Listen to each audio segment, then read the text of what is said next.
అధ్యక్ష, రాజమహేంద్రవరంలో వ్యవసాయ కళాశాల ప్రారంభించారు అధ్యక్ష. గత ప్రభుత్వ నిర్వాహకంలో అది పెండింగ్లో పడింది. ఆనాడు భూములు లేక ఎక్కడో ప్రైవేట్ కళాశాల ప్రాంగణంలో ఉన్న కళాశాలకి మేము భూములు కేటాయింపు చేసాం. నాటి ఉప ప్రధాని శ్రీ వెంకయ్యనాయుడు గారి చొరవతోటి టొబాకో రీసెర్చ్ కేంద్రం భూములు ఇచ్చారు సార్. అక్కడ కొన్ని భవనాలు కట్టారు. హాస్టల్స్ లేవు, ప్రస్తుతం హాస్టల్స్ లేకుండా ఉన్నాయి. కాంపౌండ్ లేదు, రోడ్డు లేదు. చాలా దయానక పరిస్థితి. ముఖ్యంగా ఎందుకంటే మంత్రి గారు దయ ఉండాల్సింది ఏంటంటే ఉత్తరాంధ్ర వాళ్ళు 60% స్టూడెంట్స్ అంతా ఉత్తరాంధ్ర నుంచి ఉన్నారు సార్. వెనుకబడ్డ ప్రాంతం నుంచి వచ్చిన విద్యార్థులు ఎక్కువ ఉన్నారు.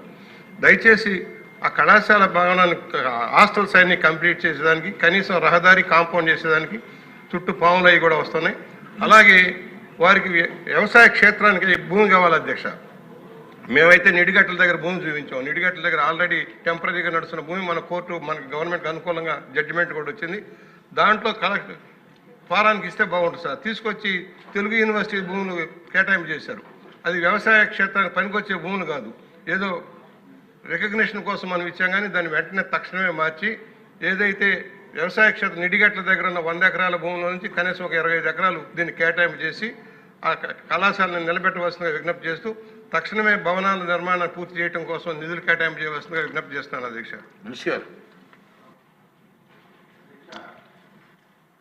అనేవి కంటిన్యూగా ప్రాసెస్ చేయాలని చెప్పి ఏదో ఒక ప్రభుత్వం ఒక మంచి కార్యక్రమం చేసింది, తర్వాత వచ్చినటువంటి ప్రభుత్వం దాన్ని ఆఫ్ చేయడం అనేది ఆంధ్రప్రదేశ్ చరిత్రలో ఎప్పుడు కూడా జరగలేదు అధ్యక్ష. ఫస్ట్ టైం 2019-24 ఆ అలవాటు ఈ రాష్ట్రంలో జరిగింది అధ్యక్ష.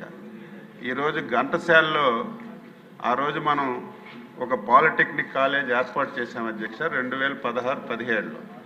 కొత్తగా పాలిటెక్నిక్ కాలేజ్ ఏర్పాటు చేసేటప్పుడు వెంటనే భవనాలు కట్టలేం కాబట్టి అక్కడ గిరిజన సంక్షేమ శాఖ చెందినటువంటి భవనాలు ఖాళీగా ఉంటే కలెక్టర్ గారు అక్కడ పెడతామంటే ఇమీడియట్గా పెర్మిషన్ ఇచ్చి అక్కడే పెట్టి మనం కొనసాగించాం అధ్యక్ష. దురదృష్టవశాత్తు 2019 తర్వాత ఆ కాలేజీ గురించి పట్టించుకునే నాదుడే లేడు. మళ్ళీ మనం వచ్చాం. రిక్రూట్మెంట్ కూడా మొన్ననే ఎన్ని పోస్టులు ఈ రాష్ట్రంలో ఖాళీలు ఉన్నాయి, ప్రొఫెసర్స్ కానీ మొత్తం అవసరమైనటువంటి స్టాఫ్ కానీ ఇవన్నీ నోటిఫికేషన్ ఇవ్వడానికి ఇప్పటికే ఫైనాన్స్కి పంపించాం. ఫైనాన్స్ క్లియర్ అని ఇస్తే ఆ నోటిఫికేషన్ కూడా ఇస్తాం అధ్యక్ష. రెండవది భవనాలు అధ్యక్ష. 2 విధాలుగా ప్రయత్నం చేస్తున్నాం. కలెక్టర్ గారు ఏమన్నారంటే అవి ఖాళీగా ఉన్నాయి, కొంత డబ్బు ఇచ్చి మరమ్మతులు చేసి అక్కడే నడిపిస్తే పర్వాలేదని చెప్పి కలెక్టర్ గారు చెప్పారు. అదొక పద్ధతిలో పనిచేస్తున్నాం. రెండవది శాశ్వతమైనటువంటి భవనాలు కట్టడానికి ఎస్టిమేషన్ కూడా వేయించాం. ఒక 27 కోట్ల రూపాయలు అవసరం ఉంటుంది. అది కూడా ఫైనాన్స్కి పంపించాం. మినిస్టర్ గారితో కూడా మాట్లాడాను. నేను మీ ద్వారా గౌరవ సభ్యులకి ఆ ప్రాంత ప్రజలకి స్టూడెంట్స్ అందరికీ హామీ ఇస్తున్నాను. ఇవి తీసుకొని పూర్తి స్థాయిలో బాగు చేసి నడిపించడం కానీ కొత్త భవనాలు కానీ తొందరగా కట్టిస్తామని చెప్పి మీ ద్వారా సభ్యులకు తెలియజేస్తున్నాను. రెండవది అధ్యక్ష, రాజమండ్రిలో కూడా వ్యవసాయ కాలేజ్ మనమే ఇచ్చాం. దానికి కూడా భవనాలు లేవు.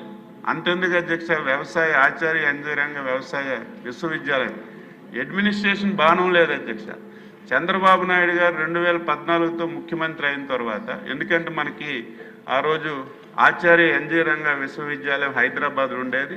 2014తో మనం విడిపోయిన తర్వాత మనకి ఇక్కడ భవనాలు కూడా లేకపోతే బ్రహ్మాండమైనటువంటి భవనాలు అధ్యక్ష. ఆ యూనివర్సిటీకి వెళ్తే ఎంత ముచ్చటేస్తుందంటే అంత ముచ్చటేస్తుంది.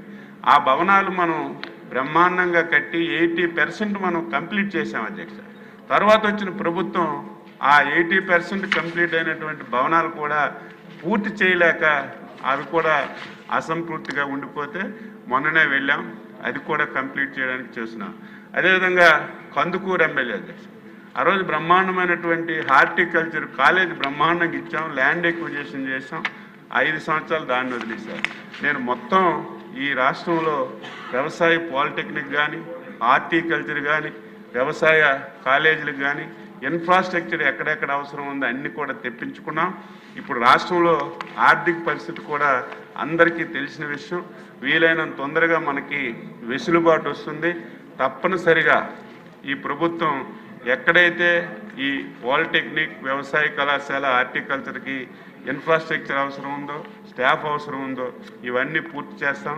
వీలైనంత తొందరగా నేను ఘంటసాల కూడా వెళ్ళి ఒకసారి సభ్యులు నేను చూసి అక్కడ స్టూడెంట్స్కి ఇబ్బంది లేకుండా ఏ విధంగా చర్యలు తీసుకోవాలో తప్పనిసరిగా తీసుకుంటామని మీ ద్వారా సభ్యులందరికీ తెలియజేస్తున్నాను. ఓకే.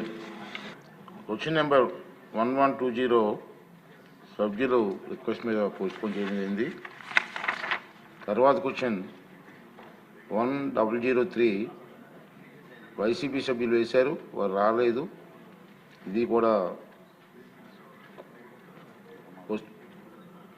పోస్ట్పోన్ చేస్తూ రెవెన్యూ శాఖ మంత్రి గారు అనగాని సత్యప్రసాద్ గారు తిరుపతిలో ఉత్సవాలు జరుగుతున్నాయి, ఇన్ఛార్జ్ మంత్రి గారు ఉన్నారు, వారు కూడా రిక్వెస్ట్ చేయడం జరిగింది. తర్వాత క్వశ్చన్ కూడా వైసీపీ వాళ్ళదే, వారు కూడా రాలేదు. నెక్స్ట్ క్వశ్చన్ మన ఆర్ఎన్బి మినిస్టర్ గారు. ధన్యవాదాలు అధ్యక్ష. మొదటి ప్రశ్నకు లేదండి, రెండో ప్రశ్నకు లేదండి, మూడో ప్రశ్నకు వర్తించదండి. దివి గారు, యనమల దివి గారు. మీ ద్వారా గౌరవ ఆర్ఎండ్బి మినిస్టర్ గారి నోటీస్కి తీసుకొస్తున్నాను అధ్యక్ష. మా తుని కాన్స్టిట్యున్సీలో కొన్ని బ్రిడ్జెస్ అండ్ కల్వర్ట్స్ పూర్తిగా పాడైపోయి ఆల్మోస్ట్ కూలిపోయే పరిస్థితిలో ఉన్నాయి అధ్యక్ష. గతంలో కూడా గౌరవ మంత్రి గారి దృష్టికి ఈ అంశం తీసుకువెళ్ళడం జరిగింది అధ్యక్ష, కానీ ఇంకా మరమ్మతులు టేకప్ చేయలేని పరిస్థితి అధ్యక్ష.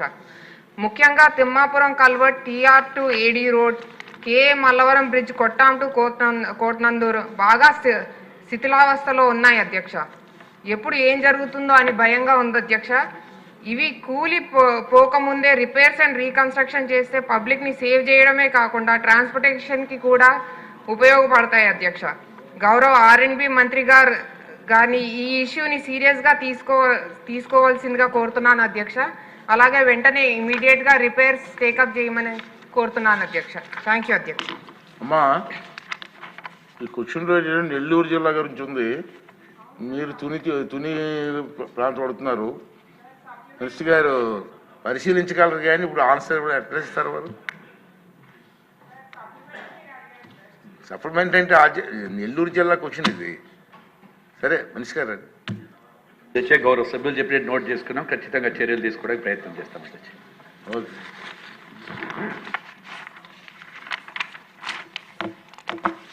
నెక్స్ట్ క్వశ్చన్ అండి 1098